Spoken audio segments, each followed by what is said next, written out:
สบายดีตอนนี้เขาก็มาหอดกลางภูเขาลำเนาไผ่หรือว่าซุมซนหรือว่าหมู่บ้านเล็กๆแห่งหนึ่งของเมืองเซปูนขีดแดนต่อแดนระหว่างเมืองเซปูนกับเมืองวิลาเนาะเขาก็จะมาเห็นหมู่บ้านซุมซนของชนเผ่าเขาเจ้าก็ปลูกบ้านเรือนอยู่ข้างๆอยู่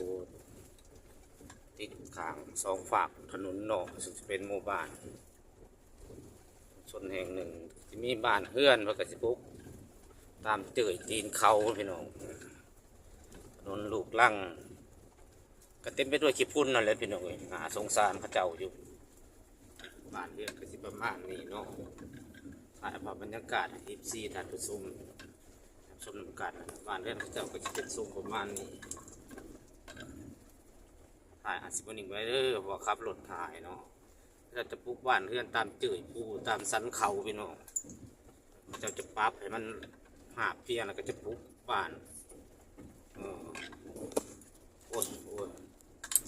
ปลูกบ้านตามเนินเขาเนี่ยบ้านเรือนกระเจ้าก็สิแบบนี้พี่น้องเบิ่งกันที่ต้นกระเจ้าจะไม่ได้พุ่นพี่น้องเลยพุ่นเกาะเบิดหลังคาแดงจึงคืงเลย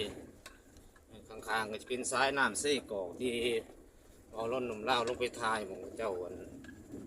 เห็ดมองฮอนค่ำสันจ้าเนี่ยตัวนี้เขาก็เลยมาแล้วน้อยนึงก็สินี่จะฟังความมือหรือว่าฟังสายมือของทานประชุมก็จะเป็นในน้ำเซโกที่แต่บริลงไปถ่ายครับคุณบ้านก็สิประมาณนี้เพื่อนเขาเจ้าเห็ดน้อยเนี่ยเนาะเจอผู้รถขบวนก็ตามตูดมาเรื่อยๆนะพี่น้องเมืองน้ำกันคอยครับถาเพิ่นเนาะเรียนเกียร์ซองไปเรื่อยๆนะรถขบวนมาลำหลังสิเห็นน้อยหนึ่งเนาะโอเคเขาก็สิ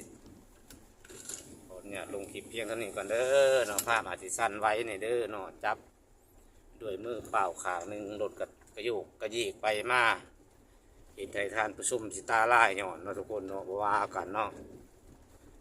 เห็นได้แหละอยากเก็บภาพบรรยากาศให้หับส้มน้ำกันคือเก็บผู้ดอยเนาะเมืองวิลาบุรีแขวงสวรรณเขตธรรมศาสตร์ยังเป็นธรรมศาสตร์พี่น้องโดยบวกกับสาวงามธรรมศาสตร์ก็เป็นธรรมศาสตร์ที่สวยสดงดงามบริสุทธิ์เนาะคือกันกับสาวสักหน่อยขึ้นใหม่บริสุทธิ์ฟุดผ่องว่าสันซะเมนบริการผู้ชมเลยเนี่ยได้เสร็จไปเบิ่งข้างหน้าเนี่ยโอ้